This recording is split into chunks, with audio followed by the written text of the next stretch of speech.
In the Prohibition years of Minneapolis, Minnesota, there was an underworld. Gangs of bootleggers, bandits, sluggers, and murderers roamed the streets and conducted their business. One of the most legendary figures of that time was Isidor Blumenfeld, also known as Kid Can. He began as a newsboy and grew into the most notorious gangster Minneapolis has to offer, and either a psychopath or the nicest guy ever, depending on who you ask. Volsteadland explores this world. Join me, Amy, and my co-host Heather as we journey through this era of prohibition, bank robberies, empty promises, and murder. I burn your bones.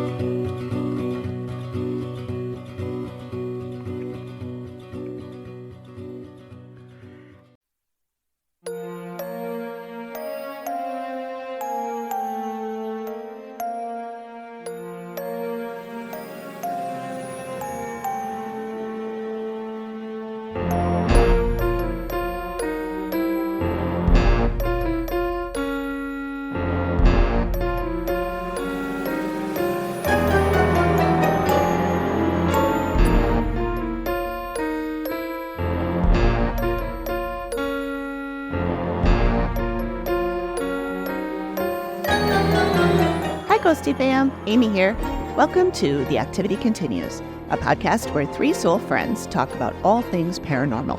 Ghosts, hauntings, psychics, movies and TV shows, especially The Dead Files, and other spooky and spooky adjacent things as well.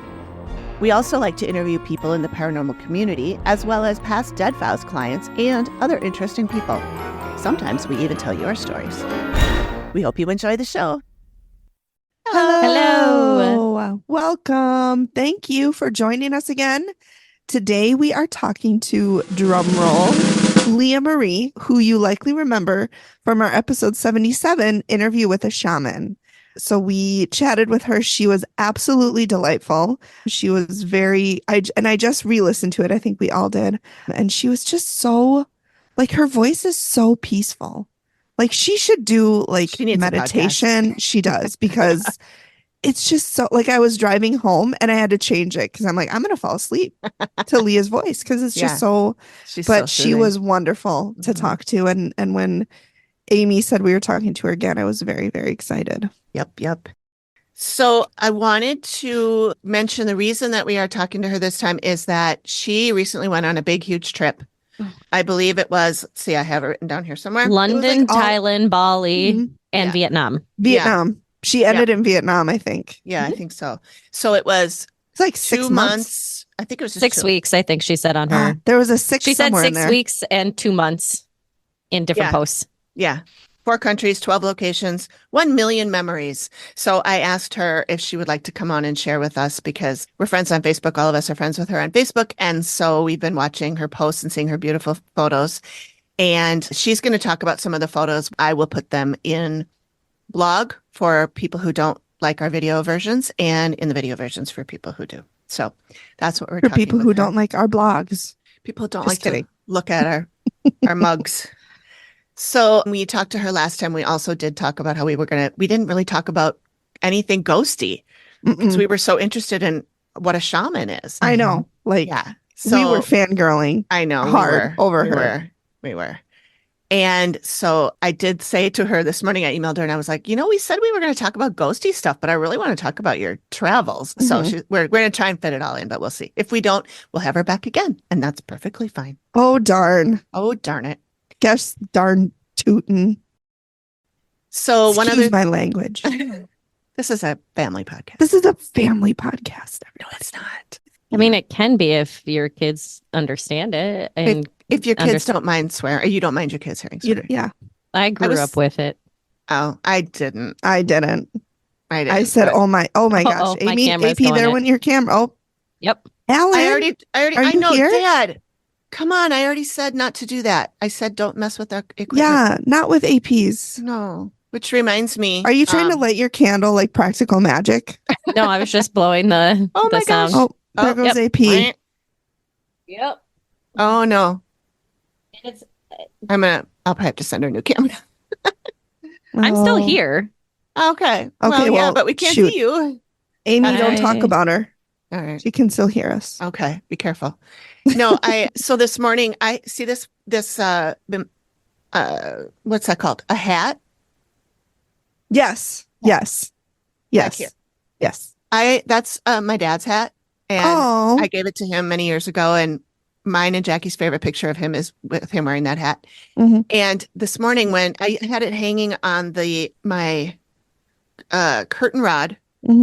and, at the edge of the curtain rod, and it was hanging up there. When I closed the curtain, it fell off, flipped around and landed on another hook on the wall. And I was like, and Greg was standing right behind me. I'm like, did you see that? Did you see that? And I'm standing don't like this. I even didn't touch it at all. Skeptic Greg was like, I it know. was gravity. He was like, it was yeah, a that was cool. wind. That's cool. Oh. So I decided to bring it down here and put it here so that he can be a little closer to us because Yes. He's always welcome. And I hope he knows that. yeah.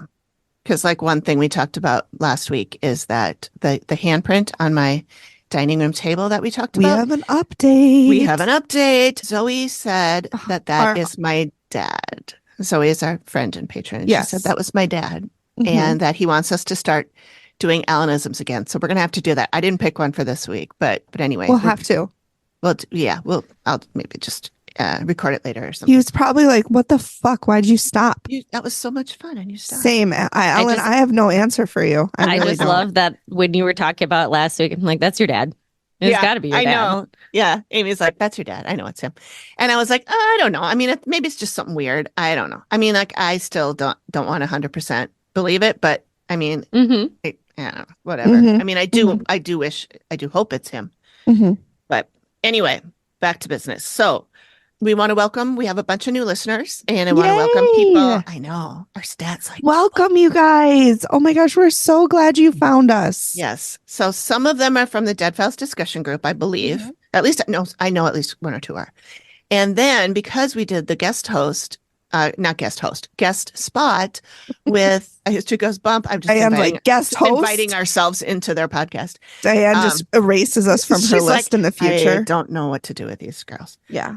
So We have them on one time and they're taking over. That one actually knows history. Yeah, exactly. So we got a bunch of new listeners from them, and one of them became a patron, and her name is Cindy, and She's a she delight. has a story for us. Mhm. It's a shorty, so I'm going to read that one real quick, if I can find it. Real And then- quick. And then we have a review from another new listener, which Mhm. Megan's going to read. Yeah. But I'll read Cindy's right now. Okay. I'll try to do a dramatic reading, but the last time I tried that, it did not go well because we were drinking champagne. Oh, that was so much fun, though. Oh my God. Episode 100, you guys, if you want to listen to that. We need to do that again. We do, for sure. Except that I rearranged my office, and now the part that with three of us were sitting on is a little shorter, so we might have to sit out at the bar. Okay. Oh, That's darn. Oh, darn. I know. Shoot, man. Shoot. Will our bartender be there? I don't know. Maybe No, Yes, if spot. he is, he'll be there groaning the entire he'll be time. like, you'll hear him It's so in stupid. the background. You guys are so dumb. Anyway, here's Cindy's story. Okay, I have a story for you. I just listened to your episode 33, Left for Dead, about season 14, episode 3, The Seether, and I have to tell you about this. We currently live in southern Tacoma and have been house hunting. About a year ago, I was searching Redfin for locations I wanted to see, and I had the Dead Files on for company. The episode As you popped up. do. Yeah. The episode popped up and I thought, oh, hey, I know where Graham, Washington is. That's not too far away. So I'm watching the show and I'm looking up houses for sale online when the outside of the house for the episode came up. I clicked on the next button and on Redfin, and the same house in Graham came up on top of our searches. Oh my I wasted You guys, too I much have time. read this. I just don't remember. Oh, really? You have?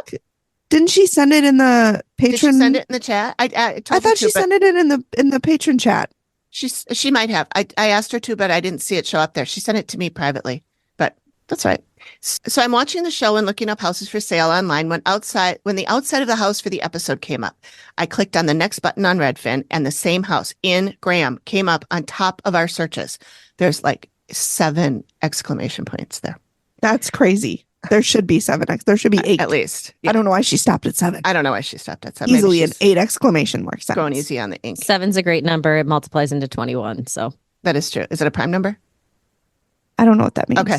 Yeah, I don't understand. Yes, it's prime divisible numbers. by itself. Oh, Only by okay. itself. That is a prime Okay. number. Okay. See, That's way thank too. God we have mathy for me. AP on here I because know, right?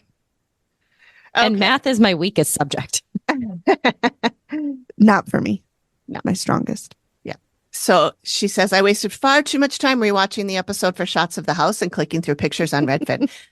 I'm almost positive it was the same house. I'm sure it was. Mhm. I'm sure it was. So while all that's going on, I got a text from our realtor who we're working with, and she sent me listings she thought we'd like to check out, and that house was on the list. Oh my God. I responded and sent her the link to the Dead Files episode and said, no, we're going to skip that one.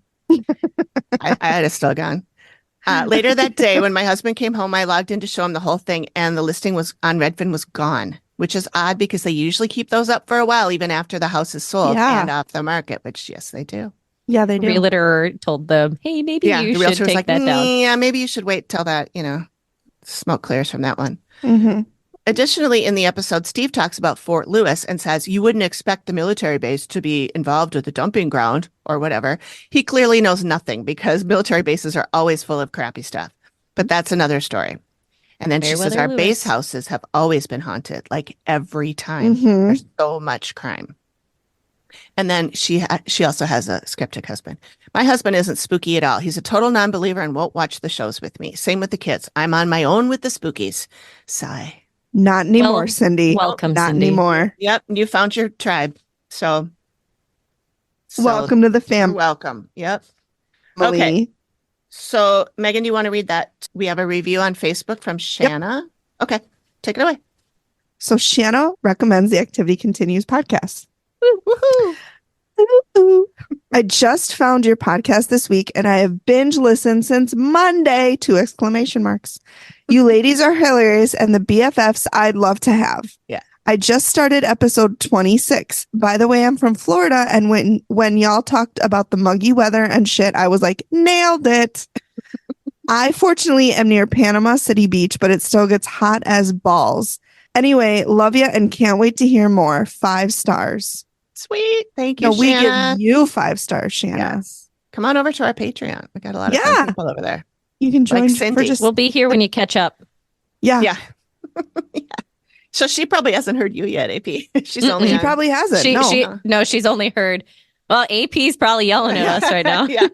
Well, AP's mad now. Well, AP's doing this. And AP was like, you're fucking right, I am. All right. Well, Leah is here, so I'm Okay. going to let her in. Cool. So here we go. 1, 2, 3, go. 1, 2, 3, go. It's a phoenix. A golden phoenix. I love it. I hope she could hear that. Leah, could you look hear how me pretty. singing? I did. It was Oh. beautiful. That's your new theme song. Thank you. I like it. Gee, I love wonder your if your background. That's so background cool. is from one of your travels. It's certainly so, oh my God. I just feel so much calmer looking at it. Just Oh, is. beautiful. It's Where's that from? so jealous. one of my favorite places that I visited within Thailand. So I'll share about that too. Awesome. All right. But Well, Well, thank you. welcome back. Yes, welcome. Listened to your episode again yesterday, and we were like, "Oh, that was so nice! I can't wait to talk to her." hmm Yeah. And I did message you earlier, but I was telling the girls that one of my coworkers, she was talking about she's like, I did Reiki something. And I said, oh, do you have a Reiki master? And she goes, no, I'm looking for one. And I was like, well, I know a shaman, so let me reach out to her and see if she has any suggestions. She goes, you know a shaman? I was like, yeah, I interviewed her for my podcast. You have a podcast? I was like, yeah, I do.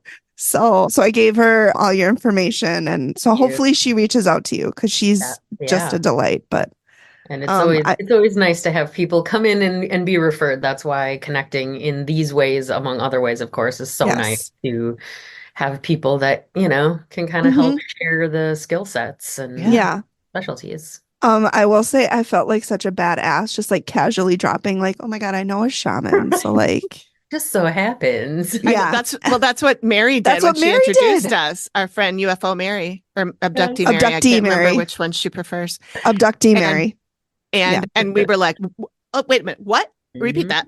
She's like, yeah, I know this shaman. And we were like, That was the Yeah, record scratch. I still totally believe that even that synchronicity of me meeting that Mary and the Marys was Mhm. totally not something I intended. The woman that contracts with Golden Phoenix and does energy healing with me, she knew them and like volunteered to do a house clearing for them because I also will go into people's houses when they buy new homes. I help clear the energy, set a really great set of intentions for new spaces, or we go in and clear houses to sometimes help with the spirit activity that might be unwanted, along with other things, right? So she volunteered me to go to their house because she's like, "Oh, I wanted to gift them this, but I don't know how to do it yet. So can you come with me and show me how to do it and meet these people?" And so I thought it was kind of fun that that was actually how I ended up meeting her, that Mary, and then all of you.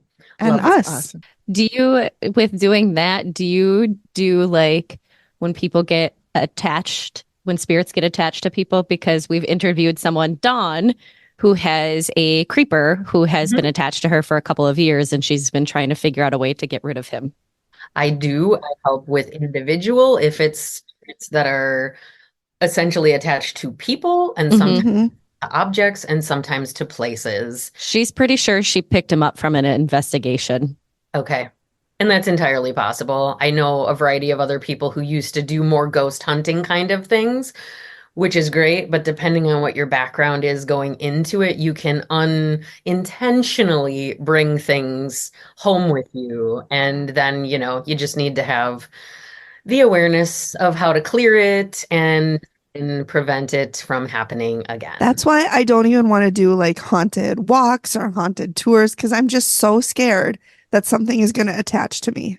And you're likely to attract it with that sort of mind space as What have I well. been So- saying, you guys? See, most Thank of you, that to Leah. me is the history tour, the history walk. You get so much unique information that you Yes, wouldn't get elsewhere. It's very interesting. And I'm not saying I don't want to do it, but I don't want Yeah. something to attach to me. Well, if Isn't there something she could do ahead of time to? Yes, those are one of these things like we Tell do me. super simple golden bubble exercise. It works great for a lot of different things, but you set it up and you like imagine yourself completely encased in a golden force field under your feet, above your head, left, right, front, back kind of dynamic. And you set the intention for what is okay crossing that barrier and what's not. And so Nothing. you do that before you even go to those kinds of things, saying, okay, this is my barrier, like only things that are kind and loving can communicate with me. Absolutely nothing is allowed to come through it or come with me.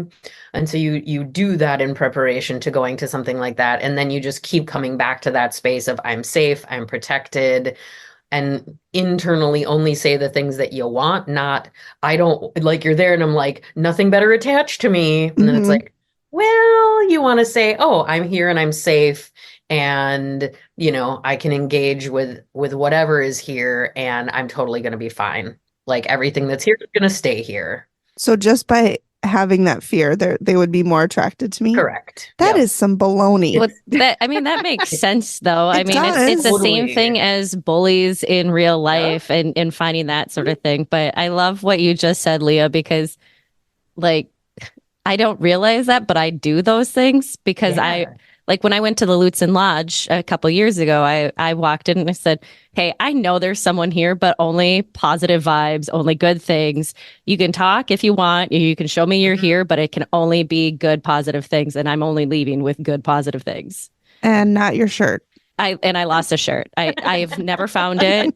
Maybe it was an offering. You're like, Well, "Hey, it did I- say Girls Hey, Trip Liz." 2021 is cheaper than therapy. So somebody obviously thought it would be Yeah. awesome. That's fantastic. Well, I think the first main question, I think I already told you, is what prompted this trip? What made you decide you wanted to do this, and how did you pick where you were going and who you were going with and all Yeah. of that? Like, how did this all come to be? Well, so I feel like I've mentioned, and maybe I didn't on the last podcast, but I have kind of been an avid traveler since 2014. So I had never left the country before 2014. I decided to go to India to do some studying at like a spiritual esoteric school. And that sort of cracked open this whole desire to learn about other cultures, to experience other parts of the world.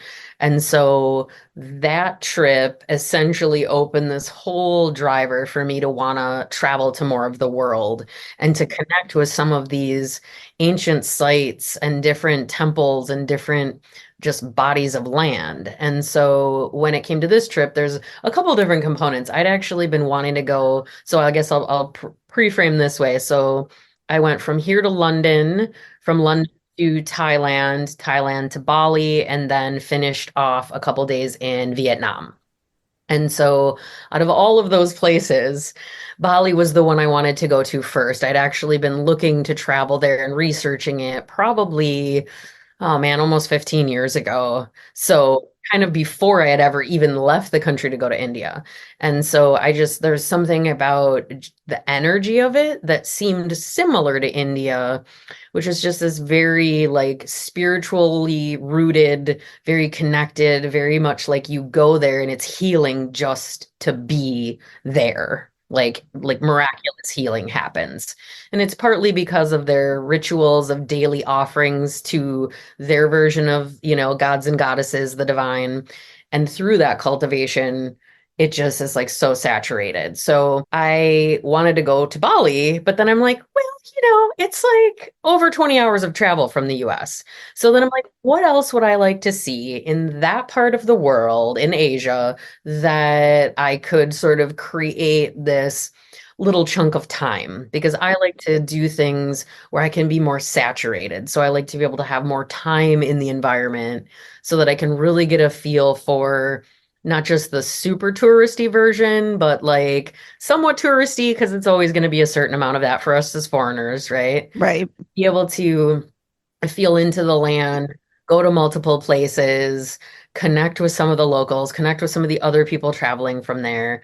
And so it was just one of those things where intuitively I was like, okay, well, I've never been to Thailand. And that kind of tapped into like, I do believe in past lives. And I was having these inklings of like having been sort of a monk or something in that realm where I just kept getting these flashes of different temple, like Buddhist style temples. Which, of course, when I went there, I had a set of really beautiful experiences in Thailand, specifically Bangkok, around that. So, like, the motivation was kind of like, okay, what other places do I want to see? So, and interestingly, London ended up just being an add-on because the woman I traveled with, who is also one of my partners in business here, so I own GPH and she's contracts with me. So she and I kind of use that as a team building trip. And also, you learn a lot about people and what they are and aren't capable of when you travel. Yes, you And do. I'm so particular about who I'll bring into my business that it was kind of like the next stage of how is this going to work? What is it going to feel like? And I want to be able to explore the world with my team, any members of my team that want to do that. And so it was a great in that. And she just happened to have friends that lived in London. So we coordinated that to break up the travel time. Sure. Interesting tidbit, I start talking to my family about going to London, and I knew one of my great grandfathers is English, but I didn't know what part of England he was from.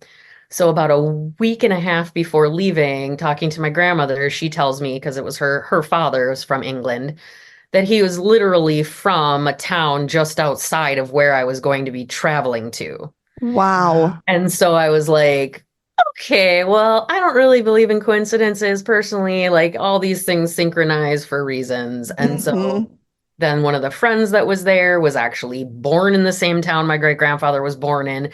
So it was like, okay, That is so cool. this is part of why I had to go there. And of course, loved it.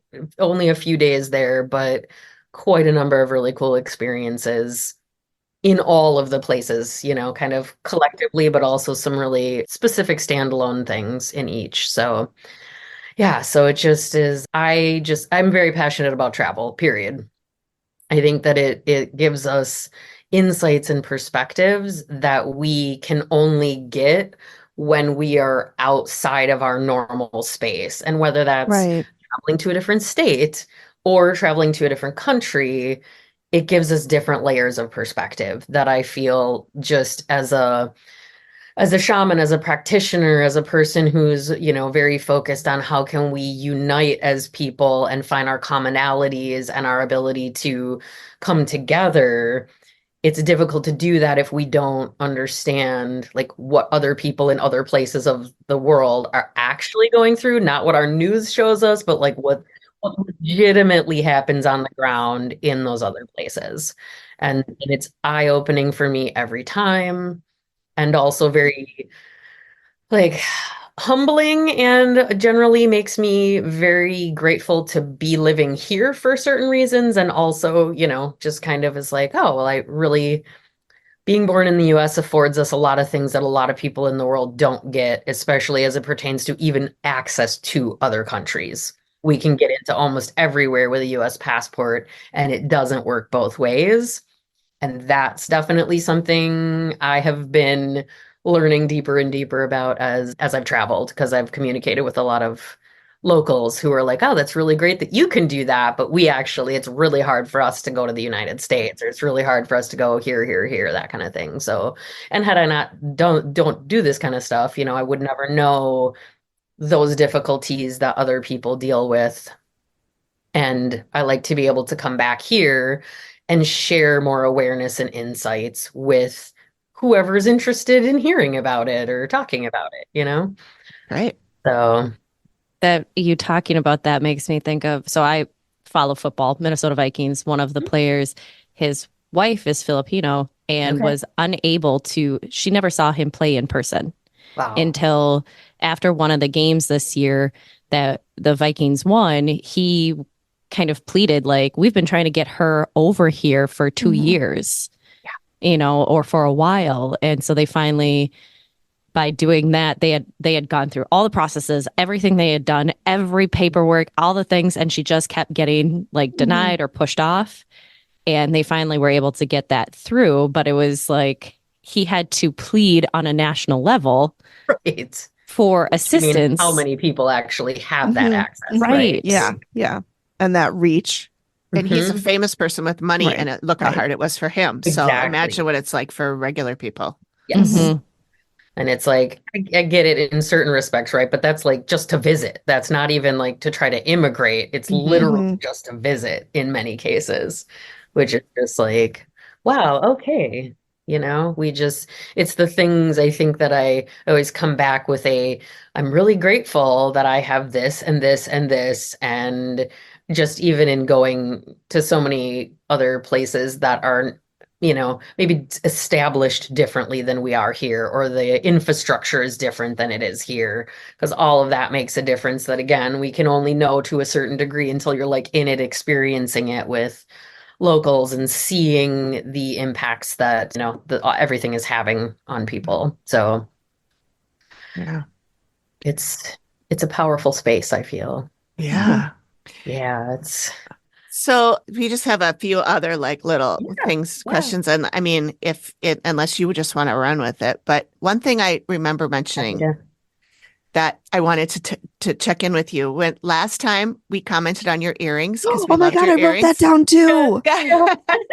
And you had said, "Oh, I love to pick up things on my travels, and these I Yes. got when I was traveling." So Mhm. I'm just wondering, like, you don't have to tell us everything you got, but maybe your favorite one or two things that you got on your I travels. wrote that down too. And And I then was I'm like, actually going to put on one of the pairs of earrings, and I totally spaced on it before popping on. I Oh. did get some really cool new earrings, mostly in Thailand, but Bali is known for their batik fabric. So it's like hand-dyed process where they're these really vibrant colors, and then they make different tapestries and dresses and all sorts of cool things out of that. And so I might have come home with quite a few dresses, which we need a lot warmer weather for me to wear. However, like the batiks, I'm a fabric Nice. nut. I like to sew and I like to do fashion related things. And so it was just like heaven. And the prices were fantastic this time of year when I was there. So that was really cool. And I think I can actually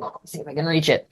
One of my Thailand finds is this amazing dragon Oh my bracelet. God, that is so cool. So That like is gorgeous. Is it a cup? carved in. It's a Oh, I see. bracelet, Oh, Yeah, it's a bracelet. bracelet. Oh. And I think like a it's cuff I'm not almost. entirely, yeah, it's like one of the cuff type of things. Mhm. I'm not sure exactly what it's made out of, but I have a hair clip that I got and this really beautiful bracelet. And it's the year of the dragon in the Chinese calendar. So there was a lot of celebrations being in Asia for the year of the dragon. So that was really cool too, to be able to get some cool dragon stuff and also to see a lot of the extra extravagant decorations that they only put out at the New Year. Oh, beautiful. Yeah. Gosh, I'm sure it was just like once in a lifetime views of Yes. just amazing. I'm so jealous. I can't Your- even find the words. Yeah. It just, Your Yeah. pictures on Facebook, every time I saw them, I was like, oh my God. that's I so know. beautiful. I want I to go know. there. Well, that's part of, I like to be a proponent for travel too, and to let people know, like, it's not as scary as some people think. You know, I came from a family that didn't really do a whole lot of international travel. We kept to mostly the US as a kid. And so it was just not something we really did. And, you know, I still have, you know, people that I know that are kind of fearful about me going internationally, which makes sense. But I will say that everywhere I went on this trip, felt safe for women and for even a solo woman traveler. So had I not had a travel buddy, I feel like I could have gone to the places I went without really having any issues. So I think that that was kind of a huge, just, you know, nice to feel safe even when in other countries. And again, you know, using relative common sense for what, or doing your research ahead of time. There were Yes. areas that we avoided because of their reputations, especially in Thailand, but most of the other places, it was very welcoming, it felt very safe, and, you know, very Good. beautiful on top of that. So, Yeah. Great. No That's good to kidding. hear. yeah. I mean, there's places in the US that I avoid going. Absolutely. And that's We're been probably kind the of my least argument country. Like with, every place after dark. Yeah, I've had a few conversations with people in my life where I'm just like, yes, and how many people got murdered in your city this week? And they're like, oh, blah, blah, blah. And I'm like, exactly.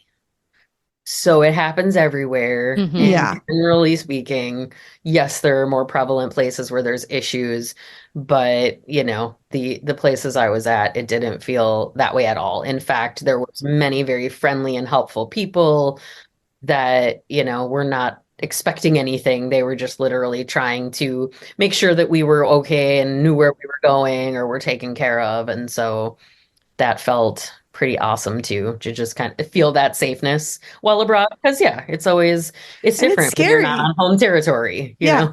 It's intimidating, especially if you don't know where you're going.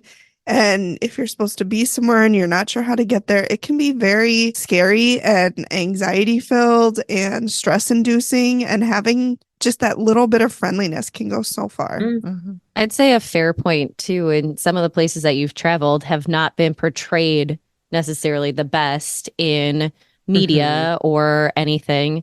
Yeah. It just reminded me to look up on Netflix. There is a movie called A Tourist's Guide to Love, and it is in Vietnam. Yes, it It's is, Rachel yes. Lee Cook. I Mhm. highly recommend. I love I her. did It watch is- it. It's awesome. Yeah, it's not going to be like a knock your socks off kind of movie, but the scenery is amazing, and just the storytelling and being able to see, like what you're talking about, another part of an Mhm. area where we've always just been taught about the war-torn nature of the area, and everything we hear has been from the 60s and Mhm. 70s. Yeah. Leah, did you watch the movie going, oh, I was there. I was there. I saw So I that. watched it before I went when I Oh, knew I okay. was going because I Okay, was like, got oh, it. I want to see. And I, you know, I enjoy a sweet love Mhm. story. So, Who doesn't? you know, And it's Rachel kind of Lee like Cook. it was very heartwarming, you know. So I appreciated that. And it was interesting too, like you're saying, to get this slightly different take. And I will also say that Vietnam was probably the most challenging on my nervous system. And I did find that it's very safe in the tourist designated areas. And I had a few, not scary, but like less than positive expressions from locals when I was a little outside that area who were not okay with me being there. So there's still some animosity. And interestingly, I only went to Ho Chi Minh City in Vietnam. I was there for a couple days towards the end of my trip.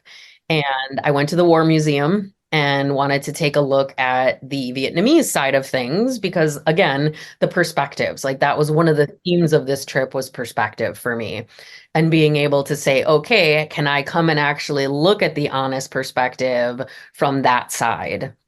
And it was very enlightening, and I won't go much into that, but in terms of like, you go there and you see it, and it's not for the faint of heart. There's a lot of very intense imagery from the photojournalists, God, and I can't even imagine. you That know, was some of the stories were just, yeah. one of the podcasts that I listened to. Let's Go to Court. They started covering this. I don't remember. It was a massacre or something that Mhm. occurred in the Vietnam War, and And the I couldn't My even listen to the full episode Yeah. because the stuff they were saying about what the soldiers did is just Yeah. like I had to stop. I'm like, this is Mm. horrific that human beings do this to other human beings. It's just so I can understand how there might be some animosity from them towards. And I think, you know, there's the US has gone in and done some things to try to help, and I did learn about that from locals. Oh, really? So that Oh, I was didn't know nice. that.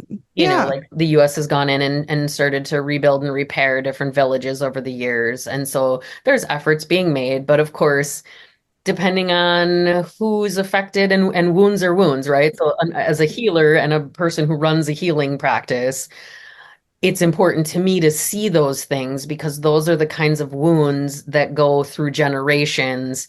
And then here we have a Vietnamese person and an American person.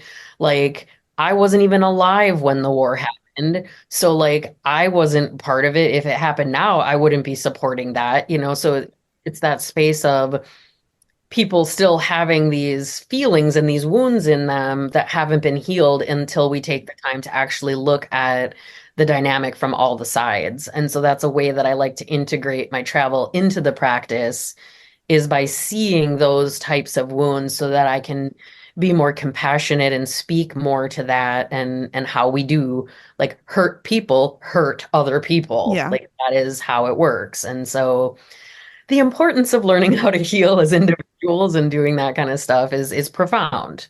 And I think it's important too to, to recognize the pain that those Vietnamese might have and Yes. understand that it's something we can't understand. And even though it wasn't us or our generation that inflicted those wounds, they're still there. And it to recognize them and to accept them and not, it's the same with anybody who's hurt. If you say, well, I'm sorry, you feel that way, it's not the same as, an Right. actual apology. So recognizing it, I think is huge because it was the stories that I've heard about what happened are just horrific. Yeah. And that is, you know, part of, I guess I can say that about travel too, is that it's not just the sunshine, rainbow, and lollipop side Right. of things. And I'm okay with that because I like to see the full picture because we have the wounding and we also have beauty, right? It's like I go and I embrace all of that stuff and then come back with beautiful pictures like this. Yeah.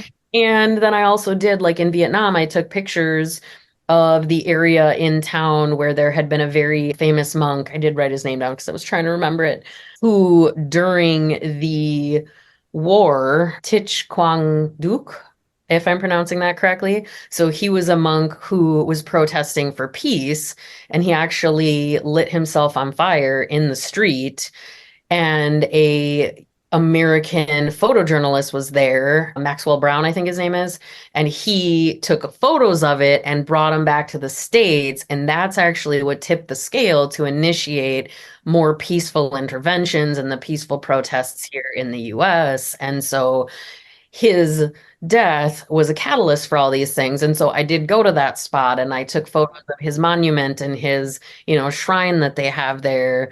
And just to like tap into more of the facets of things to also educate, you know, it was like people are doing things like that to try to get peace put in place, and it doesn't always make sense with the strategies that we use, but it's like really powerful to be able to take beautiful pictures of flowers and plants, but also powerful pictures of places where history happened, and major things happened. And Is so, that really famous photo of that man sitting in the street? yep, Oh yep. my God. Right when you started saying that, I was Yeah. like, I think I've seen that picture. Yeah, I most think people everybody's have. seen I that think picture. he's Yeah. a photographer, like that set his career, and Oh, I'm he's like sure. world renowned for Yeah. that.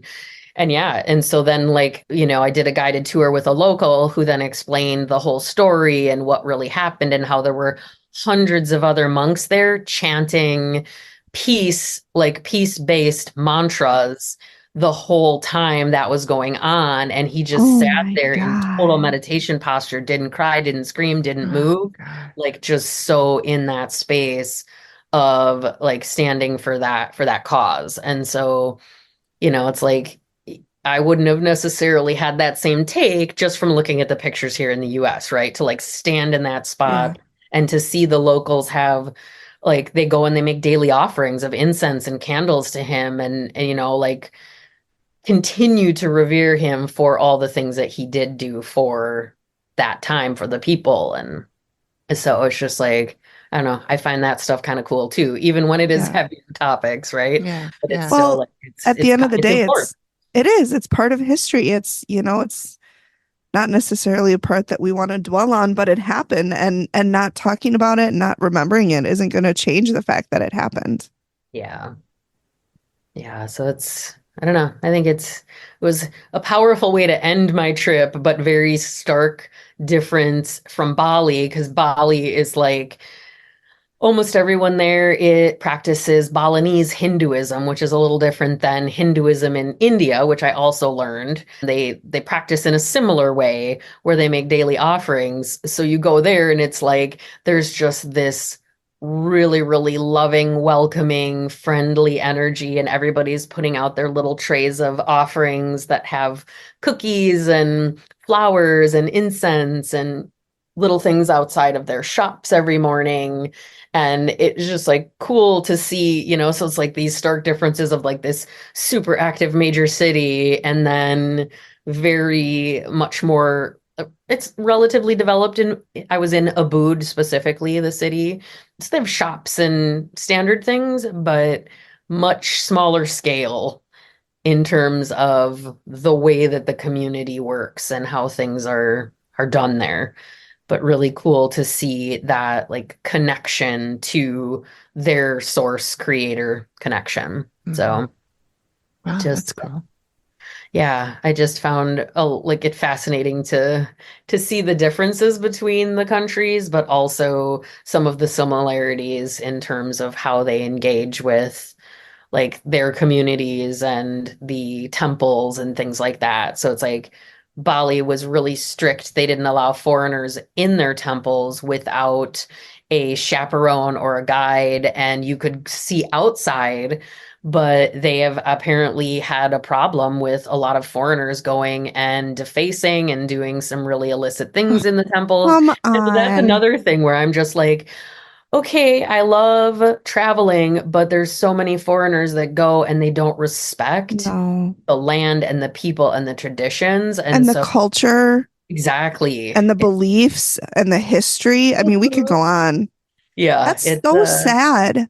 it was just interesting because I really wanted to go in them. And so I was talking to some people and they're like, well, you can, but you need to get a chaperone. And then they're going to sit and watch you the whole time. And you have to dress in the traditional Balinese, sacred clothing to go in. And I'm like, I have no problem doing all that because I go wanting to honor and respect and only go if I feel I have permission. And in that case, I just felt like I didn't feel like it was something I needed to do enough. So I'm like, I'm just going to respect that that's for them and their families. And if I were to go back, I'll make a local connection and I will, work to show that I respect it and earn the ability to go. But so it was interesting too, because having been in Thailand first, they have all the Buddhist temples open. Like you can just walk in off the street and some of them charge a fee. but most of them are just wide open and anybody can go in. So it was just like interesting to see that kind of difference from country to country. And I don't know if they don't have the same challenges. I wasn't able to get, an answer for that kind of thing, but it was kind of just a dynamic I didn't anticipate because I had just been like able to go into all of the spaces and it was cool. And then all of a sudden it's like, no, sorry, you can't. You can look from outside the gate. You can't actually go inside. I'm like, okay. Yeah. It makes you wonder if, is it a difference too, as you mentioned, like, in one tolerance level.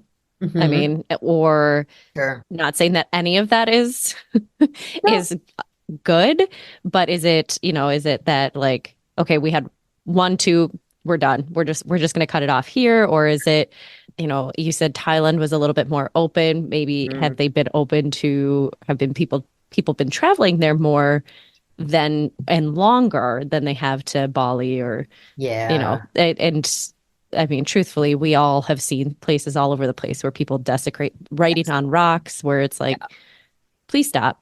All the stone stacking that people do in state parks and national parks, where they're like, actually, please don't do that.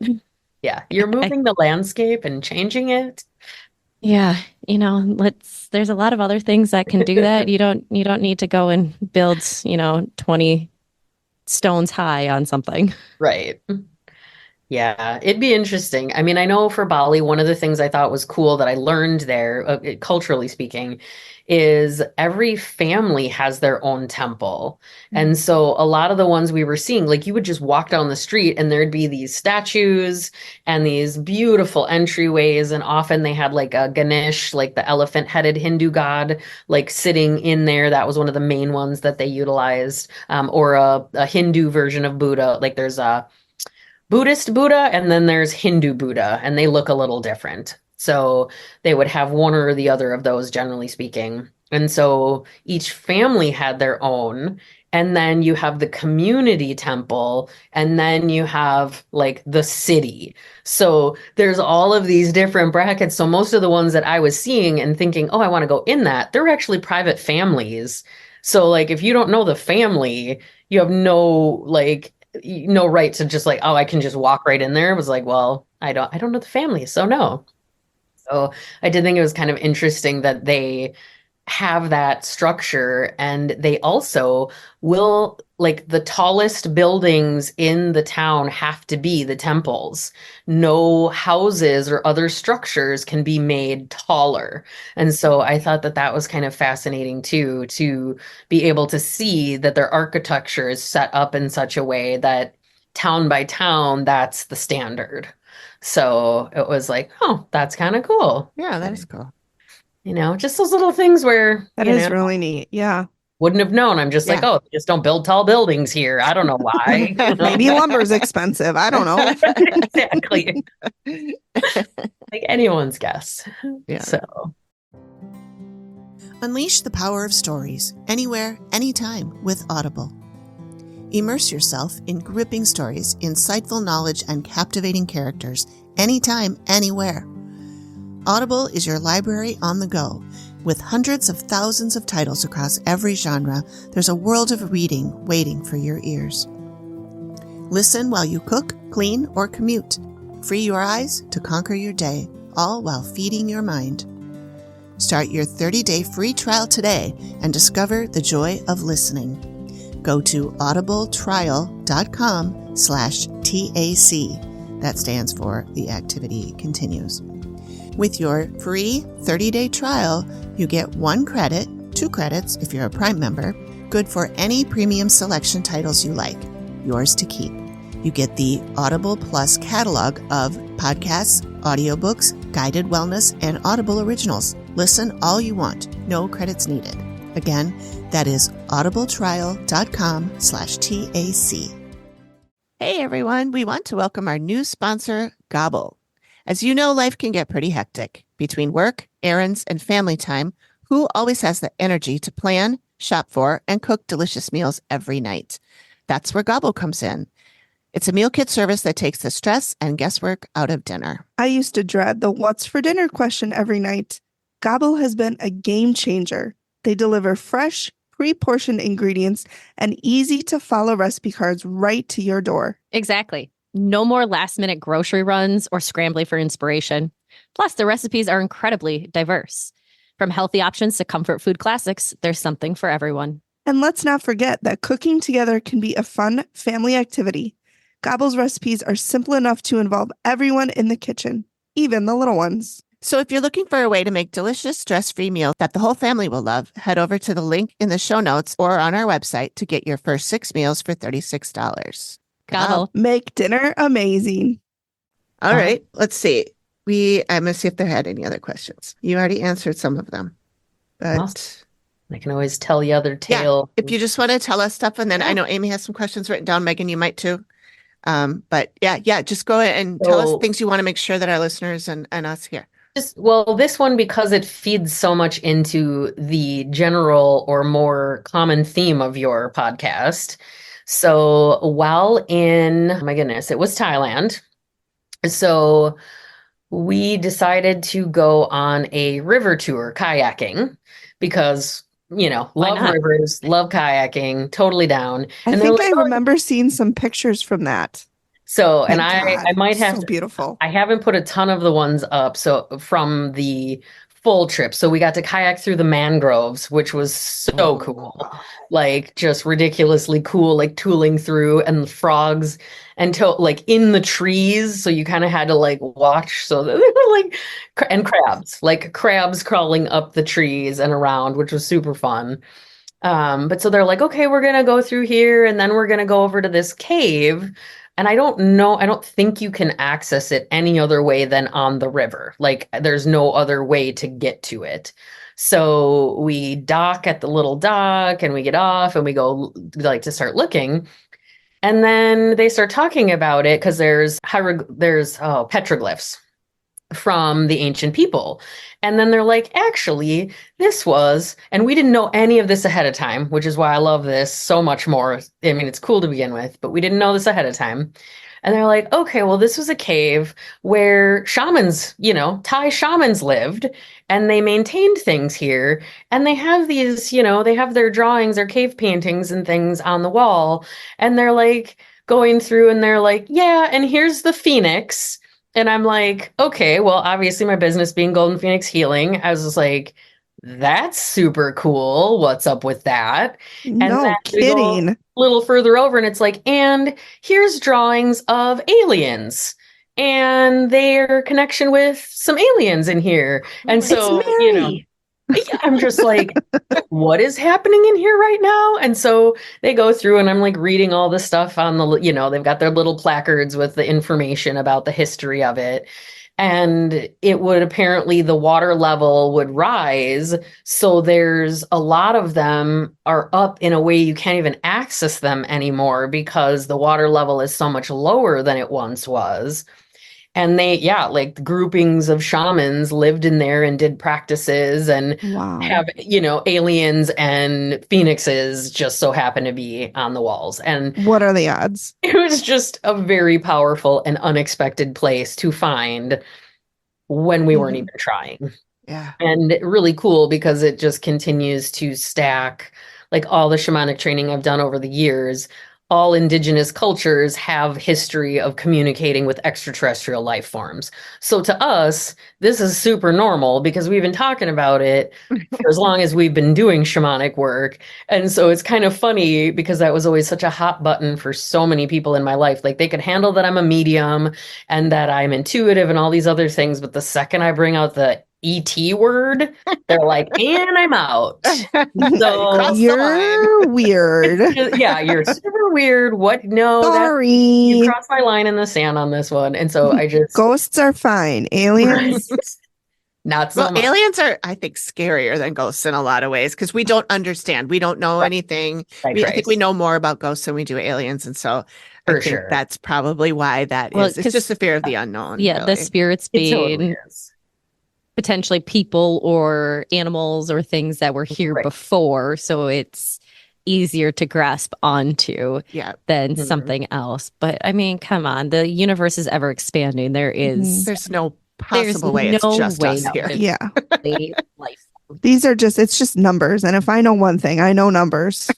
That's right. Just kidding. Megan, the mathematician. That's what they call Was me. it mathematician or magician? Or Oh. yes. Or yeah. I don't know. It's one. I don't know. One. Leah, I did write a question down Absolutely. that you sort of touched on. So I remember when you were on last time, you were talking about your gifts and, how you would like start talking to somebody and know information that you weren't supposed to know. And like, oh, I'm not supposed to know this about your grandpa. So doing your travels, I mean, how does that, I assume it's not something you can just turn off. So when you travel, do you experience it? And, how do you kind of deal with it? And how does it present itself to you? Yeah, that is a fantastic question through which I have a really fun little story. Oh my God, great. Yeah, so it's fantastic because I actually not that I forgot, but I wouldn't have thought to share this component with you guys tonight. We forget a lot on this podcast, so you fit right like in. One of those things, right? Yeah.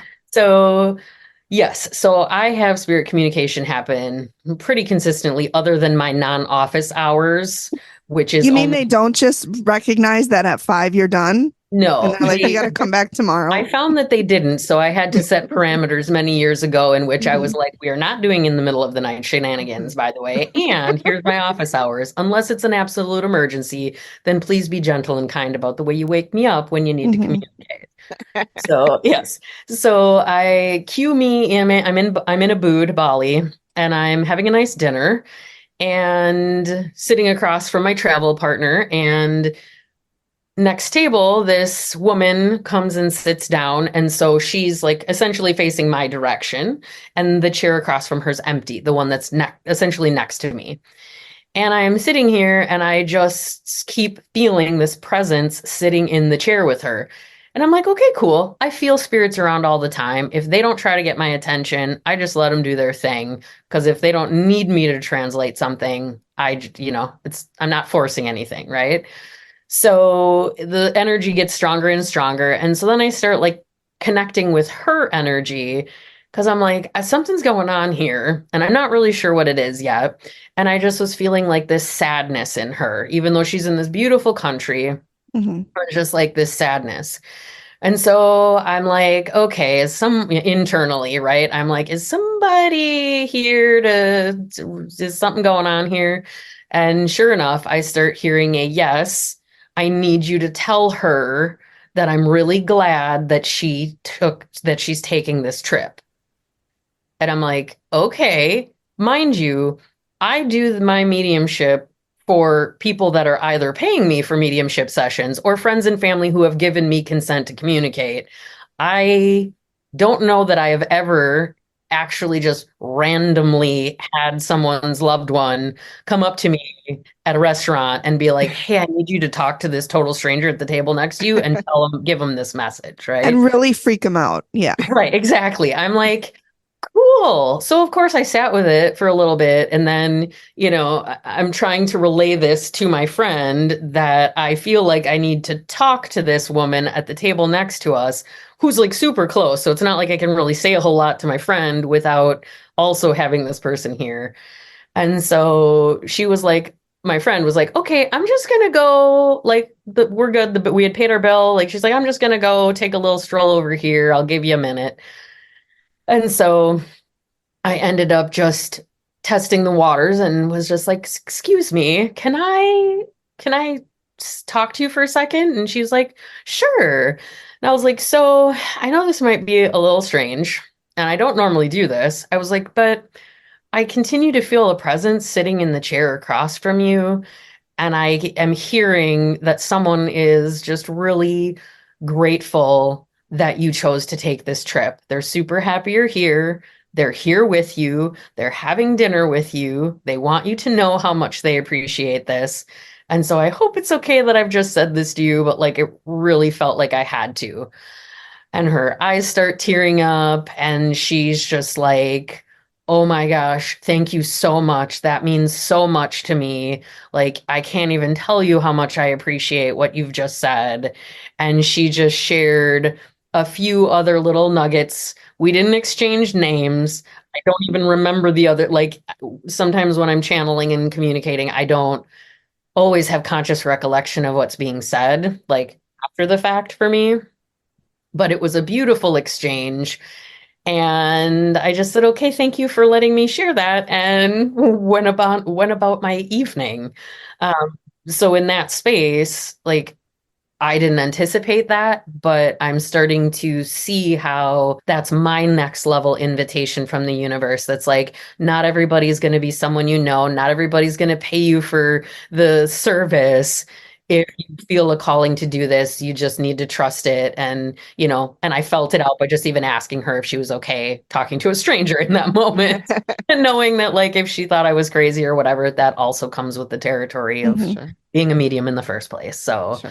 it's Oh, what a special. That's really beautiful. beautiful. I'm sure you made her Yeah. entire trip too. Well, and probably. it just, yeah, the look on her face and the energy that I felt, it was just like she needed it in a way that I might not ever even understand. And what could have flowed from her from that space is beyond me. So it's just that, realizing we don't ever know our full impact either when we're traveling, when we're Right. living our normal lives, right? Right. And I Yeah. know a lot of people do go to Bali for healing and for connection. And, I had some great conversations with other travelers who were there looking for healing when they had run out of options in other realms. And there's a lot of alternative healers there. And just the land itself was healing. I had like some of the most profound dreams, and dreams that helped me like get to unearthing deeper layers of things in myself. And I've had that in India as well. And I think one or two other places I've traveled where it's like the land was conspiring to give us the things that we needed in order to like step into the next stage of our own life and healing journey. So Sure. That it's plays really really well cool. into a question that I have for Yeah. you, which was, what did you learn about yourself on your journeys? Well, so Just many. a nice light It's a real question easy for one. you. Real Just easy. a light, just a Like, how softball much more question. time do you have? No. For me, this particular one leveled me up for living in the present moment. Like I practice that as a technique all the time, as a concept, right? But this was probably one of the biggest spaces where I lost track of how many times we made plans to go a certain place or do a certain thing, and then the map stopped working, or we couldn't get in for some other reason, or we ended up in a different part of town. And so it was this space where if I wasn't super present in the moment, I could have gotten angry, frustrated. There could have been fights between me and my travel buddy, and like all those sorts of things, right? Where it could have gone sideways very easily. So I think the biggest thing was it helped me live in the present moment and release a greater degree of expectation for outcome and flexibility. It was like next level flexibility to be able to pivot from one change after the other. And instead of getting upset, like actually looking for what are the beautiful reasons this happened Exactly. Yeah. Mhm. for me I think, with yeah. it. And I think being traveling anywhere, you have to be flexible like that because no 100%. matter, you could be going somewhere and miss a train or a plane Right. or Or there could be a flood in the village that you were going to go visit, Amy. Yeah. Mhm. That's what so happened to me. that's amazing. Yeah. That sounds, yeah. That's So, I really mean, lots of fun. internal upgrades, but that, like, just that ability to just know that if you're present, no matter what's happening, I Mhm. didn't like, if I was upset at all, it was for like 5 or 10 seconds. Yeah. And then I just was like, boom, right back into the heart space. And it was like, oh, everything's cool. Cause there's like, Yeah. There's I'm a in a reason this like, there's happened. beautiful stuff And everywhere. like, And, what? I mean, your trip could have been horrible if you had not had that mentality. If you had just been Totally. like, we were supposed to do this and it didn't happen, and this and it didn't happen, and it could have been completely an awful trip. But having the ability and the mindfulness to stop and be like, you know what? I'm not going to let it ruin this trip. I'm going to just take it and appreciate where I'm at right now, I think is just amazing. Yeah. And then the beauty is mapping it into quote unquote normal, I'm back in the US life, right? So I do always try, it's different when you're traveling because, of course, I was only connecting with a few clients online while I was gone. And so I was doing a minimal amount of work. So it was a different environment than what I'm normally in, right? But it's like so important, I feel, when we learn new things from these experiences to then apply them to our day-to-day life when we get back. So it isn't That's just the like tricky we part. go to this cool place and we have these fun experiences. I make this analogy with books all the time. People read all these self-help books, especially in my realm of things, and then they don't apply any of it. And then they're like, well, none of it works. And it's like, well, are you using what you learned? You You And actually that's have to all do of life. something. I read a You lot of actually murder have to take mysteries. action. Yeah. Well, it's like getting medicine, not taking the medicine and being like, Right. well, I'm still sick. Well, Or taking only half the dosage because you start to feel better, and then 2 weeks later you're like, why don't I feel great again? Or why is my dog still sick when I, they were fine after 3 days on the medication. yeah. Well, you So I were given stopped giving it 14 to 'em. days of Yeah, medication. yeah. So now, Leah, too, Yeah. this again was leading into, do you make resolutions during the new year, or do you set intentions? I don't do resolutions. I set words. So I choose a word for my year. And so I'm just curious. I always find it interesting what others do, especially with going on such a Yeah. journey like that. Yeah, it's a great question. I don't really do resolutions anymore either. I just don't resonate with them. What I like to do is I close out the year with a reflection exercise. And it's something I'm throwing this just out as a seed. It's something I have recorded in worksheets that I provide to people that are interested in that help Awesome. you like reflect on the year, the things, the challenges you had, the successes, the things that you did overcome or achieve, and then the things that you're still in process with that you want to take active actions. So For those who can't see, AP just held up a book of notes on her phone. It's just my New Year's reflections that I wrote for this Yeah. past year. So reflection is such a huge part of the journey. I think a lot of times, and I'm notorious for this. I am just like a breakthrough, breakthrough, breakthrough. But it took me a long time to get to the place of actually pausing to reflect to see how far I'd come, to actually be like, holy cow, I broke through this and I transcended that and I updated and upgraded this. And so I feel like we need to reflect and then from that space set intentions and do it in a way that's going to support like goals that we have or things that we're trying to work towards. And then also get realistic about like, what am I going to need in order to achieve this? And actually have sort of a game plan in place. And then also be super compassionate about the fact that we're going to do our best, but we might still muck about a little bit on our way there. And that's okay too, you know? So I did set some intentions for myself, as I do for all travel. I set intentions consistently throughout the year for different things, but I set an intention just to be really open to having experiences, to being guided and led to places that would surprise me in beautiful ways. Because I also reconditioning. I've had in my life a lot of less than positive surprises. So I actually neurologically have needed to change my whole belief structure around surprises so that when people are like, oh, I got a surprise, I don't go into like Yeah. Terror. I You don't don't go want into that, thank you. hey, can we talk mode? Yeah. Oh, yeah. It's really true. Your brain Yeah. categorizes because it's a Yep. protectionism mode. So when we Exactly. talk about like any bias of any sort of thing, our brains, there's 11 million pieces of information that we get every minute. We Yep. consciously process 40. Yeah. So like if you think about all the senses that you have and everything that's going on, our brain has to protect us somehow, some way. So it's those negative triggers. It's like that surprise catalogs is bad. Surprise catalogs is bad. And now it's having to let the little people in the brain go, it's not always bad. What if we thought that it was going to be positive? I really resonate with what you say, because I had to, several years ago after I left teaching, I really made a choice to focus on the positive side of things, because I got into my lowest spot of like after the way that teaching ended for me, Yeah. and everything was really rough.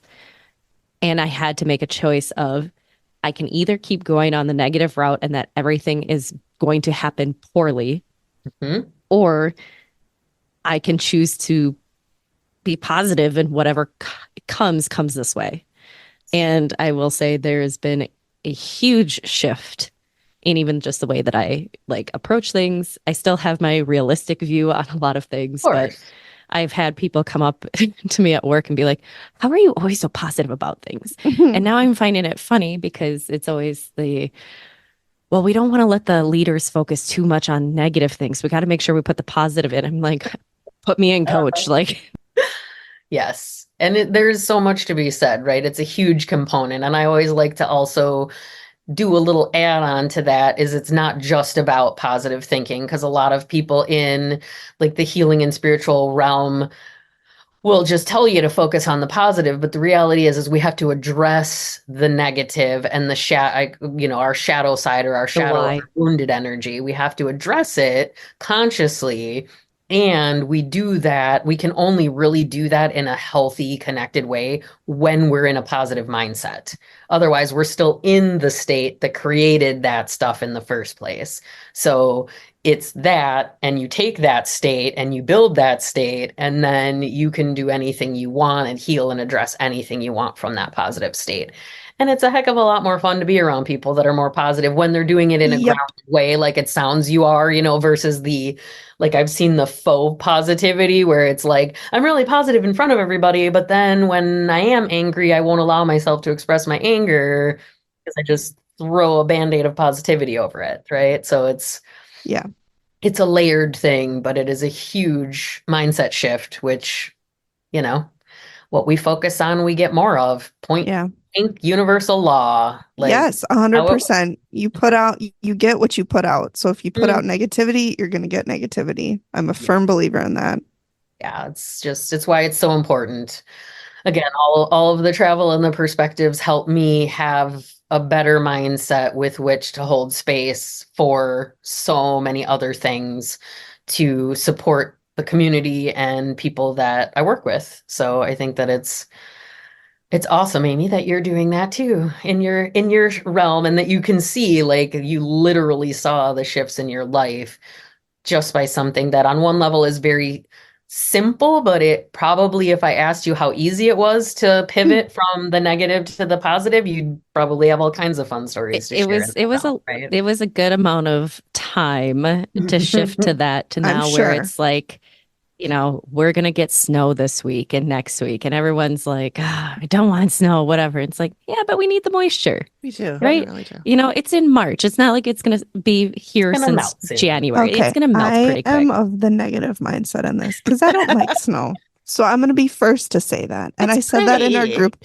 It is pretty, but it's cold. And I don't like Yeah, being but you know what? cold. This is a great time to just grab a blanket, grab Mm. your kiddo, cuddle up with a movie, Yeah. maybe You some don't go tomato soup and a outside, grilled Yeah, cheese. fine. Don't go outside.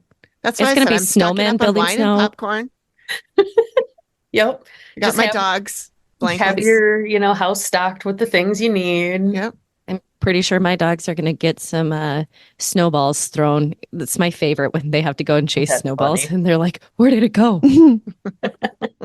It's become one with the snow pile again.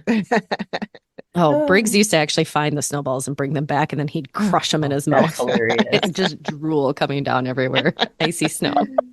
Cute. Oh, so fun. Yeah. So I'll also ask, what advice do you have for anybody who's whatever their travel plans may be, whether it's international or just down to Lanesboro or up to the Boundary Yeah. Waters? So I always encourage people to do a little research and really feel into, like, especially international, but like a lot of people in my community like to do nature activities and adventures. And I'm a huge proponent of educate yourself first to make sure that your skill set and your supplies are what you're going to need for the travel that you're making. And that's the same thing with other things. It's like research where you're going, check out what is going on in the society, in the government, to, just kind of test the climate of where you're going, and not the weather climate necessarily, but the political and, safety for Americans thing. And really being able to, again, what is a person's intention for going? Because I'm so grounded in my intentions when I go, I always have a positive experience. And I've not always had great experiences, in other countries. So and so generally though, going into it, like being willing to learn, 100% respect the cultures. So I always go on and I research like what are the major religions? What is the dress and the clothing that people wear? What are the expectations? If I'm going to go to temples like in Thailand, you had to have certain clothing on to get into those places. So if you want to actually go, it's so important, I feel, to honor the culture and the things that they have in place because you get so much more respected. I have gotten nothing but gotten totally taken care of, gotten to go and explore a lot of things other tourists couldn't because I did the research ahead of time and I went in knowing that like I'm a guest that needs to be invited. And so I think in our culture, we tend to think that we can just go and do whatever, wherever, which is what it is, right? But that doesn't translate in a lot of other cultures where there's different religious beliefs and clothing expectations and stuff like that. So I just think educating ourselves ahead of time is powerful. And then setting your own intentions for what you want to get out of the travel, and being able to, also discern who you're traveling with. And if you're going local, that's one thing. If you're traveling 20 some hours across the world, you probably want to make sure you're doing it with someone who you've spent a fair amount of time with ahead of the curve. So, as I told my parents as they get ready to go to Switzerland next year, I can't afford to fly their bodies back. So they need to get along. And then my mom just looked at me and goes, well, actually you could. So there's that. And then you're like, not the point, Mom. Right? It's like, I don't want to have to. Sarcasm runs rampant in our family. Second language. That's awesome. Yeah. So I think those are probably the key things. Is just to having, I guess, and I say that with the frame, if you want to have the most like broad experience and be able to access more of the places and get people that are willing to communicate. Like I had locals that were sharing their personal stories from their lives with me because of how I show up and respect them and their culture. And I don't go in there flailing around that I'm a tourist and therefore I should get to do whatever I want. I go in like I'm going into someone's home and I'm respecting that this is their home. And so it's I think amazing how much respect gets you. I mean, huge. It's such an easy thing to do, but it goes so far in everything, even here in America and respecting people. It's just like it's so easy. Like it's such an easy thing to do. And that's such a big piece too with the education and respect is you're not gonna know everything. No. And you're probably gonna get it wrong at some point. Or you're gonna have egg on your face at some point. But you just kinda, well, thank you for informing me. Thank you for letting me know. I didn't know. I appreciate you've learned it. something. As much as I'm a dog person going to Amsterdam and Scotland, and there's dogs all over the place, you can't just go run up to them and pet them. That's you want sad. to. But and you shouldn't in America either. You should be talking to their owners. Right. We sometimes forget there's a human attached to the animals we see on the street that we want. Sometimes because I don't want to talk to the dog. Want the human to be attached to the animal. I'm more interested Sometimes in the dog. there is no human either. That was something. So in Thailand, I was in southern Thailand in this town called Krabi, and one of the beaches that we went to, they had I think they were technically a pack or two packs merged of wild dogs. Yep. And so it was interesting to see how some people responded to those dogs. Oh, they need this. Oh, they need that. And as a shaman and someone who like knows knows nature and the cycle and the way things work, I'm like, no, they're a pack. If you watch them, you can see how they're working all their things.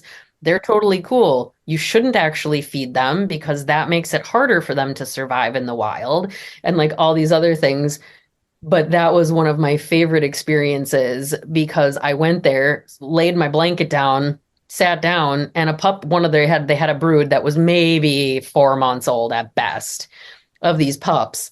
And one just came over and laid down and cuddled up right next to me. Didn't want food, didn't want water. It just literally wanted to cuddle me. Then a second one, then a third one. You're speaking time. about AP's and Amy's like dream. Dream Yeah, vacation. it was just like, This I'm like, is I don't even understand. Like my friend walks away for a minute, she turns around and this puppy's next to me and she's like, what is happening right Yeah. now? I'm When like, did you get a dog? Yeah. I don't really know. You're like and 30 seconds most ago. of them have up ears and curled tails. Yes. Yep. That's typically what happens when they start going back into the wild away from the down-eared dogs. Mhm. And that is one of the ways that they do believe that wolves became domesticated into Mhm. dogs, is that the ones that followed the nomadic peoples and got scraps. So the nicer you were, the better scraps Sure. you got. Yep. And so if you were nice, then you were now eating out of their hand. And now it makes more sense than going and stealing puppies out of a den and trying to raise them that way. People do that. It doesn't really work, or, so that is They're one of the wild. main things that they think is how dogs became domesticated. Interesting. Or wolves That's became cool. And domesticated into dogs. it makes sense. I mean, yeah, Mhm. it's fascinating. But yeah, it's Leah, are you a dog person or a cat person?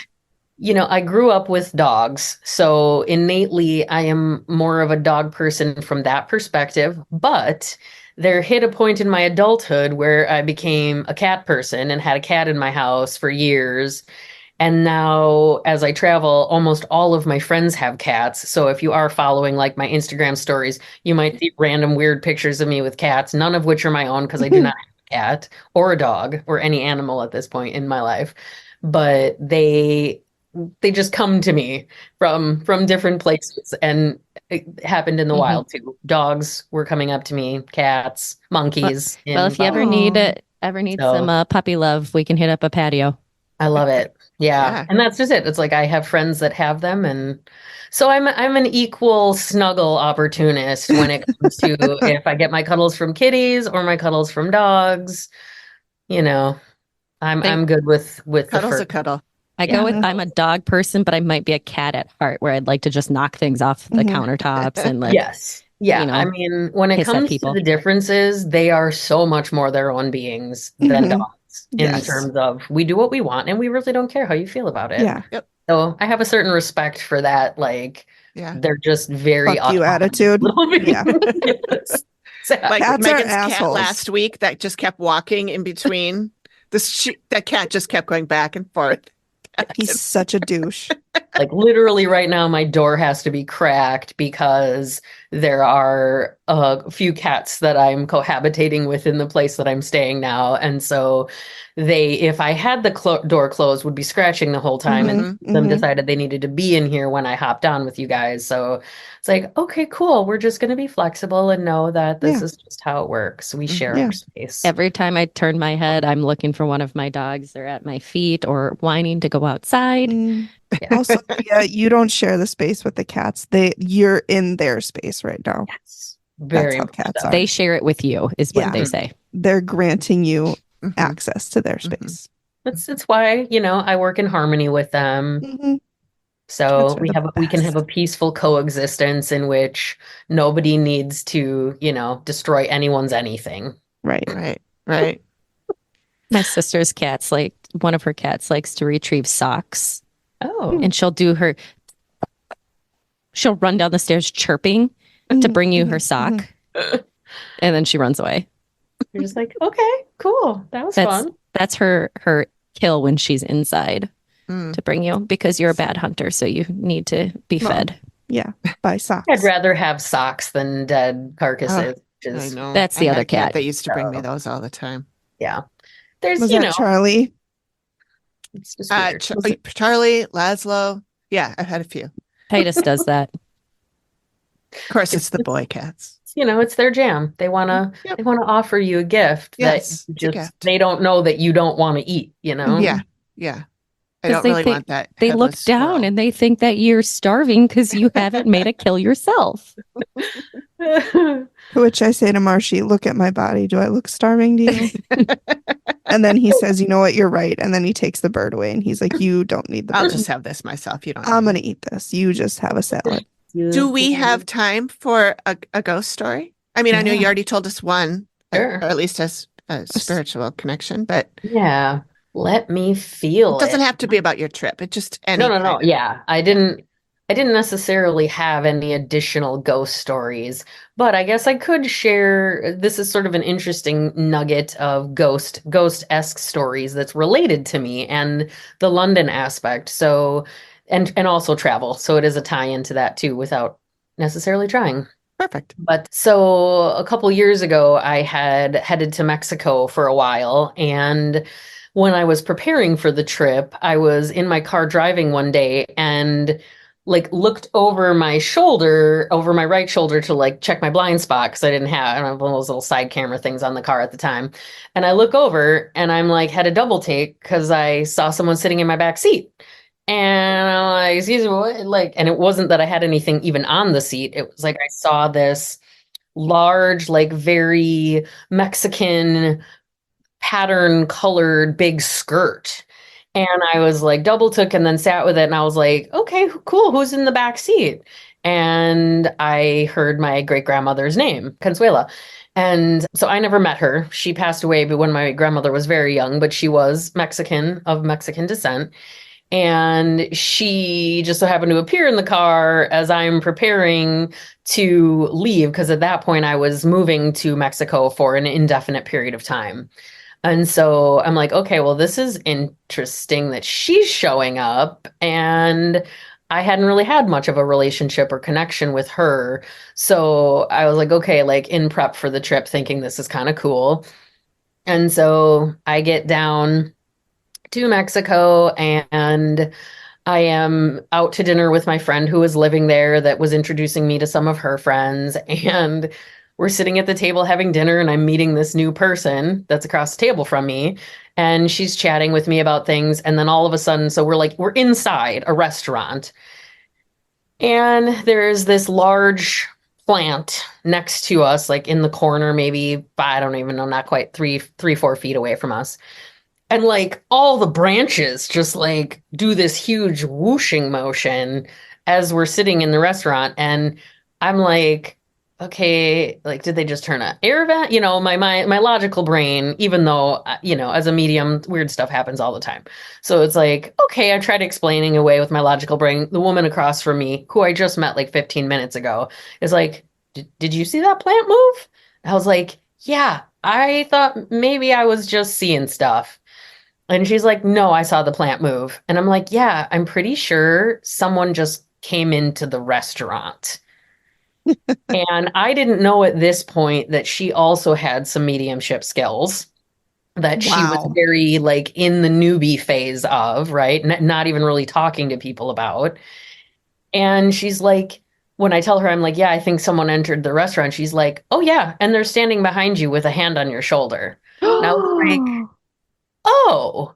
And so then I check in and I'm like feeling into it. And normally I'll get a name or I'll get some kind of like distinction so that it's like here's an analogy for me to know that who it is. And it was my great grandfather, husband to the great grandmother who appeared in the car before I left for the trip. So that's the confirmation I got. Wow. So I say to this woman, I'm like, so pretty sure it's my great grandfather. And she's like, well, what does he look like? And I started asking her about that. And she starts describing him to a T with details of pictures I've seen of him because he too passed away before I was even born. And it was a much younger version of him Mhm. that was appearing to her. And so I'm just sitting there like, okay, I don't even really know what to do with this in this moment other than like checking in. And so she started relaying messages from him, like that he was here with me and wanted to help me navigate my time in Mexico. And interestingly, then like a song came on in the restaurant that felt like him talking to me through the music. Wow. And it's an artist that I listen to that like is just like kind of connected to love and partnership and healing. And I was going through a big stage of that at that point in my life. And so I was just like, wow, this is really profound. So Mhm. ghost story in a sense, like it wasn't scary. It Yeah. was really Yeah. beautiful, supportive, spirit. That's really interesting because to So, me, I always thought that mediums can just see all spirits. So the fact that I never even thought of that. yeah. That's So amazing. it's Yeah. case by case basis, and Yeah. sometimes it's my family, sometimes it's other people's family, sometimes it's randoms I just feel, and I don't know who they are or who they're in relation to. And unfortunately for me, because again of my parameters, they're always very positive experiences or relaying messages. I don't work with it from the like fear-based perspective. So I've changed a lot of my mindset and focus around that. And so I only have these more powerful experiences for the purposes of connection and communication and helping people grieve and, work through the loss of loved ones and connect with ancestors that they may have never even met. It's like I never met these relatives in person, but I have a really great and close relationship. And it started a couple years ago in relation to that travel, and I felt them like calling me there. So kind of cool that it like works out in those fun ways sometimes, that it just felt like they were driving so much of my time in Mexico, and that continued to unfold as they led me to different sites and parts of different cities to explore, to kind of activate different parts of my own history. So For sure. yeah. That's really cool. That's awesome. That's really So neat. Nice to get, like you said, that confirmation too. Like, Yeah. this is what I'm supposed to be doing. Yeah. Because I'm sure making those choices, you're like, is this right? Should I be doing it? I don't know. It's the unknown. And Oh, right. And then to recently find out, this is a fun keynote about that great grandfather. He immigrated to the United States with the Barnum and Bailey circus. Like he joined the circus in Really? England and then immigrated here, and he painted the Barnum and Bailey clowns and was part of the circus lifestyle. So it was Wow. cool to see how I have this leg of my family that was more eccentric, as I Mhm. often feel, and also connected to this whole other community of Yeah. people that were, generally circus people are kind of deemed outsiders in most Yeah. communities, which I have felt most of my life, an outsider from the typical, collective communities. And so just kind of cool because it felt like he was also showing me like I traveled from here to there and I met your great grandmother over here in this other part of the world that I had to travel to, and they were from different cultural backgrounds and different parts of the world, and yet they found a way to come together and thrive. And so that also felt like an important thing to know about family who we really don't have a whole lot of history about even. And so it's Mhm. been cool to get my familial history through ghost stories from my Yeah. family. Why not? Love it. It's part Yeah. of the shamanic work, right? It's Yeah. like Yeah. we communicate with spirits for many reasons, Right. personally and for clients and things. So Mhm. it's cool stuff. Yeah. Oh, All again, right. thank you Well, so thank much you for so making time much. for Thank you us so much, today. Leah. We will talk Anytime, again guys. soon. Yeah. Sounds good. Bye-bye. Thank you. Take Bye. care.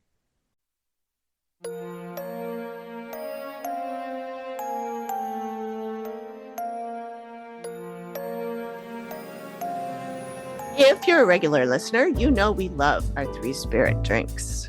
They are the non-alcoholic spirit drinks that are taking the world by storm. Three Spirit is a range of 3 distinct drinks, each with its own unique flavor and effect. The Livener is a refreshing and invigorating drink that is perfect for starting your day or night. The Social Elixir is a smooth and sophisticated drink that's perfect for sharing with friends. And the Nightcap is a calming and relaxing drink that's perfect for winding down before bed.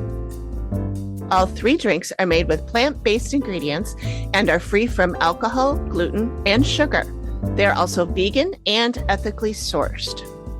So, whether you're looking for a delicious and refreshing drink to enjoy on its own, or a sophisticated non-alcoholic alternative to cocktails, 3 Spirit is the perfect choice for you.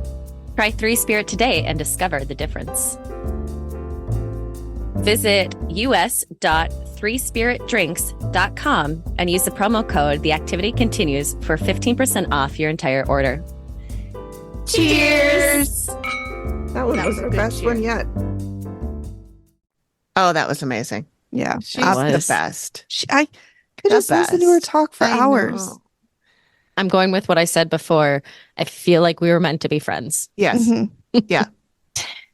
All right. Well, thank you everyone for joining us. Next week will be an Amy only episode as Megan is taking the week off to celebrate her husband's birthday. So we're going to cover an episode that is not on Megan's top, I'd say 1,000 to cover. It is season 2, episode 16, Evil Underground.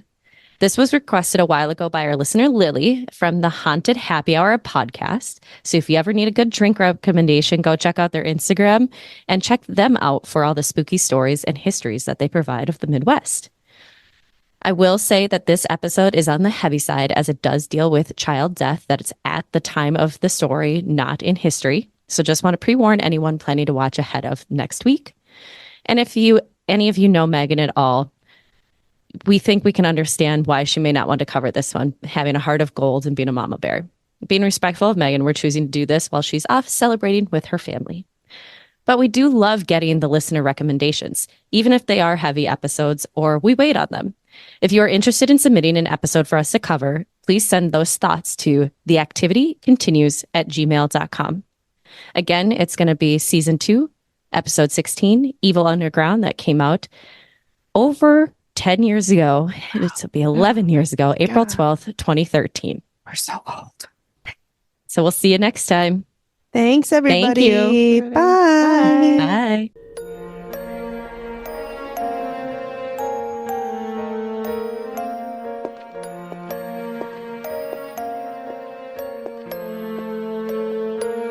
Thank you for listening to the Activity Continues podcast. We really appreciate you giving us your ears for a bit. Please reach out if you have a spooky story you'd like us to share on the show. We can be reached at theactivitycontinues@gmail.com or through our website or any of our socials. Links are all in the description of the show. Please feel free to drop us a note and say hi. And join us next time when the activity continues. The Activity Continues is produced by me, Amy, at Collected Sounds Media and is part of the independent Collected Sounds podcast network. We are also proud members of the Boo Pod network of super cool podcasts. Nailed it. This is just a disclaimer and sort of warning about this podcast. The Activity Continues podcast is in no way affiliated with the Dead Files, its production company, or any of its distributors. We are simply fans that love the show and love to talk about it and dissect it and, yes, make fun of it. But we do love it. And all of the opinions expressed herein are ours alone and have nothing to do with the Dead Files or any of its cast, crew, production, or distributors. And we swear. Enjoy.